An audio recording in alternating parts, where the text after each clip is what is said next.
My favorite reply I get from these people with these directional speakers is nobody cares about some little dude with a computer. I'm running a business here, so I'm not some little dude with a computer. If you're talking about whose business, whose?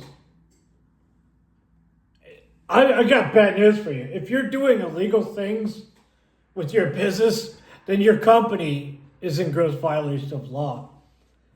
If you're doing it to support your company, then you're definitively breaking the law. You see this down here? This is a business to me.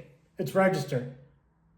This is the intellectual property of the Maple City Incorporated, which my website, I'll put it down in the description, right down there so you can see it. Like you were saying, this is business. This is all business.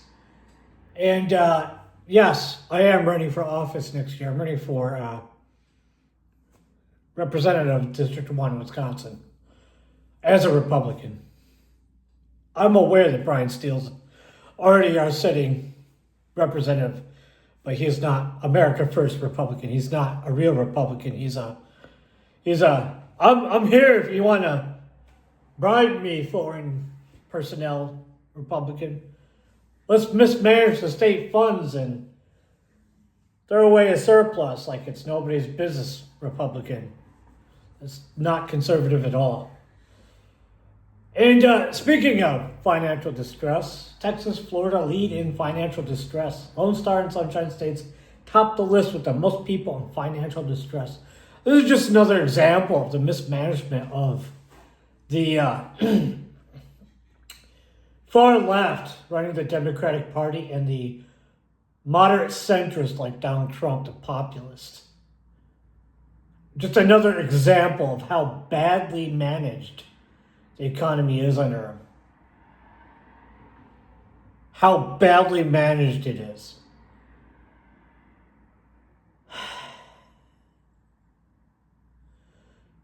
I mean, Florida's got a good governor. Texas has got some guy who's a governor. It's okay. These states are doing poorly because Democrats don't like to open. They 100% they do the boycott thing. They don't do business in states where there are people running this country or the rest of the state.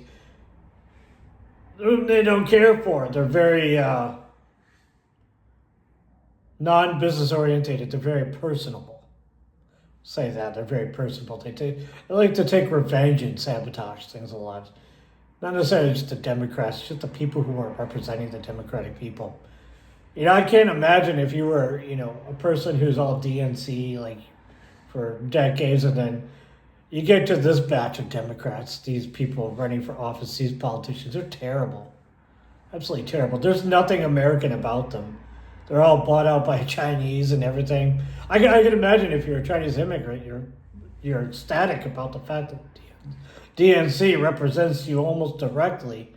You'd have to be ecstatic about it because your party is being represented by people who are like the exact opposite of what the CCP will allow in a political party.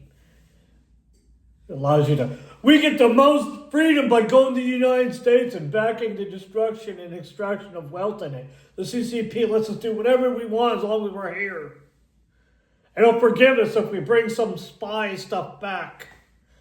If we grant some intellectual property that benefits the CCP and makes us look better.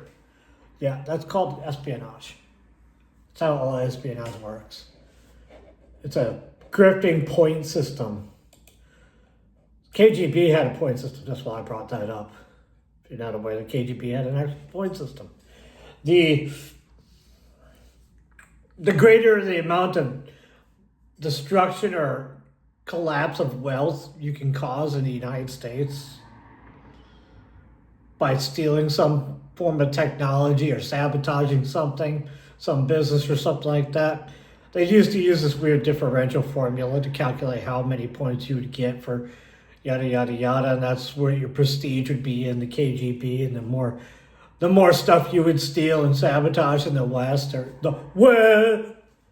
the more prestige you would have, and that's basically how it works with the Russians, the Soviets. That is not the Russians today, but that's how the Soviet system used to work. I'm looking at this map, and it shows a bunch of states. Weighted average of 9 financial distress metrics, credit, bankruptcies, etc. I live in Wisconsin. It's a pale blue. And then I like how they do that, like the pale blues, the state's not in financial distress, like the Democrat thing, and the redder that it is, the more financially distressed it is. And Republicans, Wisconsin's not a Democrat state. There are very few Democrats here. We just have a sitting senator. I don't know how our governor gets elected. I have no idea how that man gets elected. Everything he says sounds crazy. I'm not going to claim that there's vote fraud or something like that. I've been in Wisconsin my entire life, and you never know if somebody's a Democrat or a Republican here. They could put Trump signs out in front of their home and still vote Democrat on everything else. I don't like Wisconsin. I like it because my family's here, but I don't like it otherwise.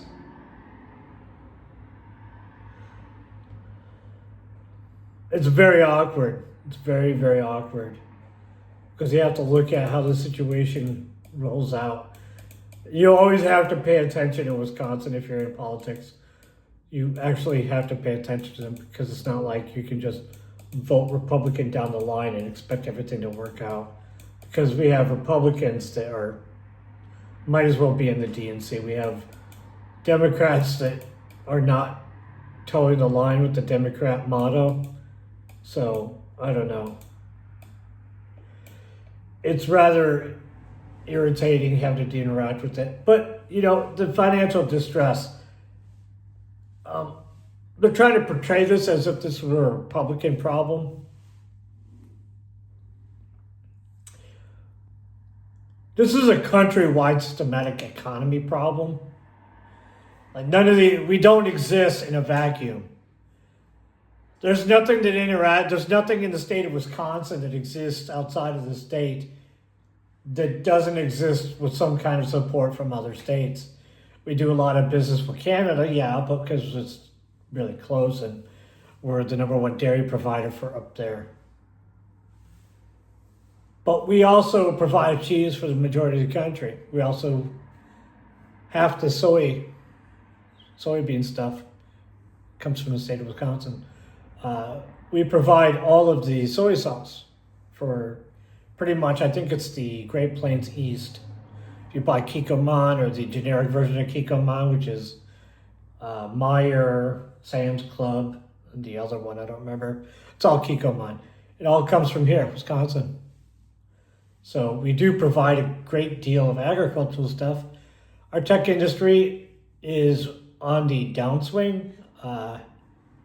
We used to be a tech stronghold in the Midwest. We used to actually have the best tech industry in the Midwest, or for research, that is, not manufacturing and construction and assembly. For research, we used to have the best research schools for the tech industry. It's like 30 years ago, 30 years ago almost. So we haven't done anything really significant in a long time. The vast majority of our economy is agricultural, unlike Texas and Florida. The bump crop is oranges and peaches. So Texas and Florida are also agricultural states to a degree, but Texas is predominantly cattle and corn. And they don't really export much. They're pretty self-sufficient. And the problem is that the economy is terrible. The economy is not structured to support agriculture. That's why we subsidize it. The economy is not structured to support durable manufacturing, like automobiles. That's why you see every single state that manufactures cars has a bad economy. And this is intentional, social engineering. This is intentional. It's done that way so they can have a low-costed workforce. Don't presume that this stuff just happens because there's no way somebody gets through 4 years of a college degree with 3 years of economics and doesn't have a inkling or an understanding in their brain of how to manipulate a situation to be beneficial, or not know how to pay somebody that does, which is what they do, pay somebody that knows how to do it. So you have to understand that this tragedy, it just happens to us in the United States. It just happens. There's no cause for it. It's just always a tragic thing. Oh, it's always this, it's always that. It's this guy, it's that guy. He did it, she did it. Everybody's in on it. The whole legal system's written these guys like to say, oh, it's the Republicans that did it. The Democrats were in control of the Congress, the federal government, for 50 years. 50 years. They controlled the House and the Senate for 50 years. Do you understand how long that is? We would have a Republican president, but the House and the Senate would still be majority Democrat. If you control the House and the Senate, the legislative branch, the branch that writes all the laws, for 50 years, what makes you think that you should be blaming the Republicans for anything? Nixon was the first real Democrat we had seen in 2 decades.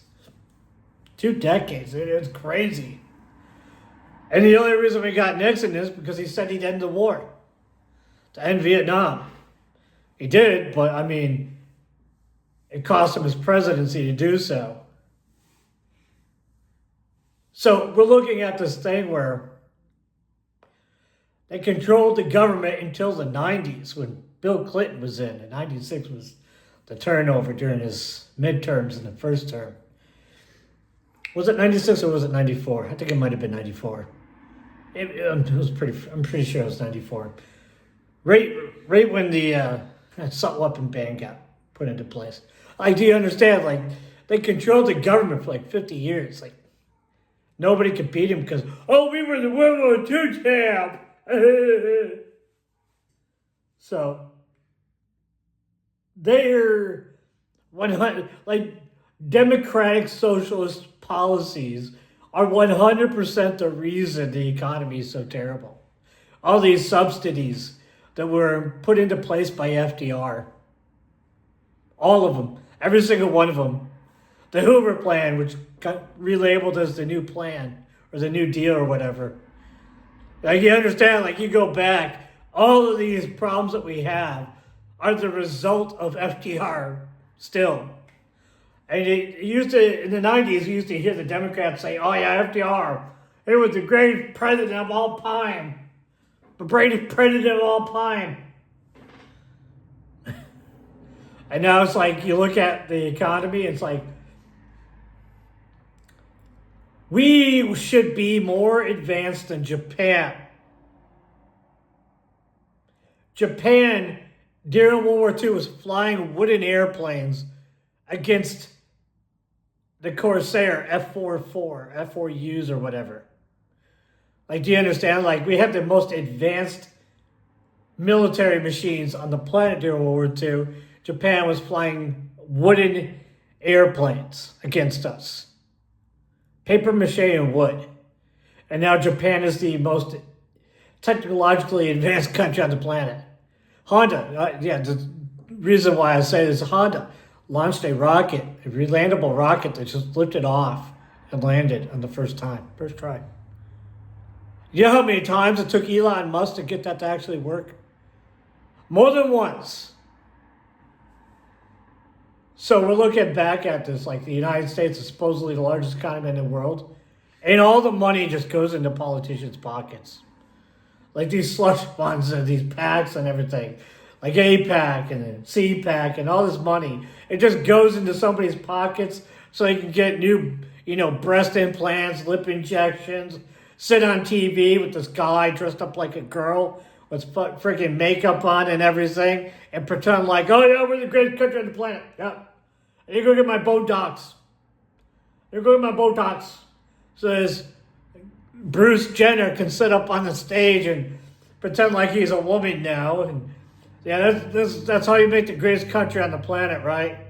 Just, I got to shove some more money into my portfolio as Nancy Pelosi pulls out the bottle of vodka. And the rest of us, especially those of us who were in the military and didn't get to deploy during the GWAT era, which, how do you not deploy during the GWAT? There's a lot of us, by the way. There's a lot of us that didn't deploy during GWAT era. And so you got all these guys that were sitting around, all these people that spent time in the military. We can just, after our bodies are wrecked from the military, doing all that stupid stuff that is ridiculously difficult, we can sit back and be abused by the system because, oh, you ain't got a college degree yet. Or some other noise. And then, but it's okay because our elected officials, they have college degrees. And so does that Bruce Jenner dude. He's got a college degree, man. Look at him. He's got a college degree. He's also got 3-inch stilettos on.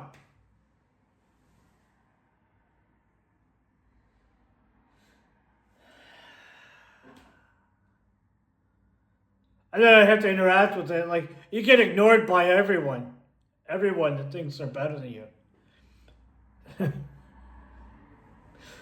like, I've known Shoe-On Head since she was a silly little girl sitting in her bedroom with her bed in the background.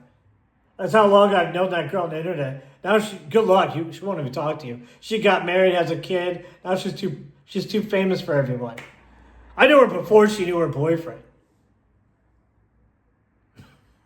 whom she married. So we're going back into this conversation about the economy. So the Republicans get blamed, but if you look at it, this California is pink. Nevada is just red. Oregon, here are the states that are doing apparently well according to this list. And I'm going to let you know, I don't believe any of this crap. None of this is accurate. Hawaii's at a 20, which means good. That means their financial distress indicators are really low. The lower the numbers, the better your financial stress indicators are.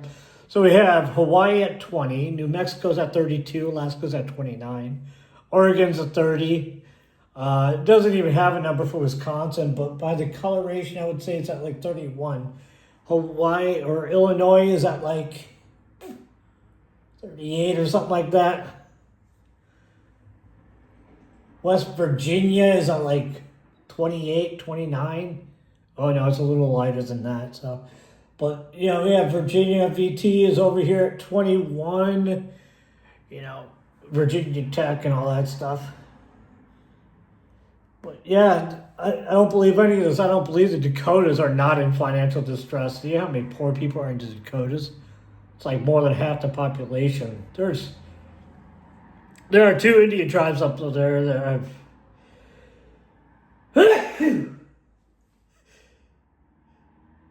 one of them has extremely high rates of alcoholism. The other one has extremely high rates of poverty. Wyoming, I like this list. I don't believe this list at all. People in financial distress. It just appears to be where everybody happens to actually live at and how much debt they have. I can't really tell because it's from the TransUnion Google Trends from June 17th of 2025. I don't trust this chart at all. Like everything else, I just don't trust anybody when they say the economy is doing this, that, and the other thing. The economy is doing what it does because people are making it do that. There are no independent actors in the United States. If somebody's behaving a certain way, it's because they're interacting with somebody that's causing them to do that. Do you understand? Nothing exists in a vacuum. What does that mean? They used to like to say power doesn't exist in a vacuum. I'm going to rephrase and say nothing exists in a vacuum. If you go into space, that's not a true vacuum, but there's still nothing there. Closer you get to a vacuum, the less of anything there is. Nothing exists in a vacuum. What this means is there are no independent actions. Even if you declare yourself to be an independent, you're still not. You live within the realm, in the contextual framework of the conversation that's being provided to you by other people. There are no conditions or situations by which you are ever going to be truly free.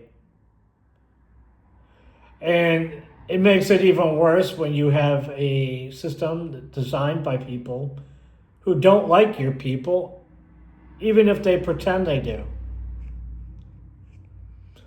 And if you don't quite understand that, that's called deception.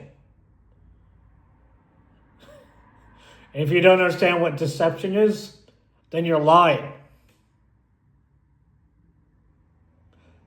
I get tired of people pretending to be ignorant or acting ignorant while they're trying to deceive me. It's the most irritating thing in the world when you're just sitting there. And especially me, I'm nobody. I'm a nobody. I'm literally nobody. I don't exist anywhere. Like, I have world records. Like, I've broken world records, but otherwise, I don't exist. My name's on, like, the Bitcoin founders list. I don't exist, though. These people act like I'm not alive. They don't interact with me at all. Like, on X, the only people that interact with me are people that are bots. I have this, every once in a while you get one person and it's some guy trying to advertise to you. And that's it. All the accounts are either advertisements or bots. Like, I haven't interacted with a real person on X ever. Not since Elon took over. I haven't interacted with a real person on Twitter since the first time I got banned when Jack, what's his name, Dorsey, or whatever the heck that guy's name is, was still the CEO. That was in like 2015, first time I got banned. So you have to understand, like, I don't even interact with anyone. Facebook, it's fake. My family doesn't even respond to me. My own family doesn't respond to me on Facebook. Not through messages, not through anything. I call my family up. Here, this is how bad it is for me. I call my own family up. I don't get an answer. I don't even get their voicemail. I get nothing. It rings. It goes to a voice box, and that's it. My phone calls are intercepted. All my phone calls have been getting intercepted for the past 3 years. Since I went back to Wisconsin. You don't know me. The federal government has been doing this to me for years. I don't even know who the fuck is running this shit. But my phone calls don't even go to anyone. I don't know anyone else's phone numbers. I've called offices. I've called political offices. And the only one that works is Tammy, and I can't stand that woman. Do you understand where I'm at? You don't know what it's like to be persecuted until you actually are persecuted. I tried calling my sister. I have somebody else's full mailbox, and it's her current phone number. She just bought the phone this past year. I was able to call out once and contact them, and that was it. Now it's nothing but somebody else's mailbox. I don't know who it is. Every single phone call gets redirected. That's what my life is like. I am being systematically, physically isolated. And I have no idea who's doing it.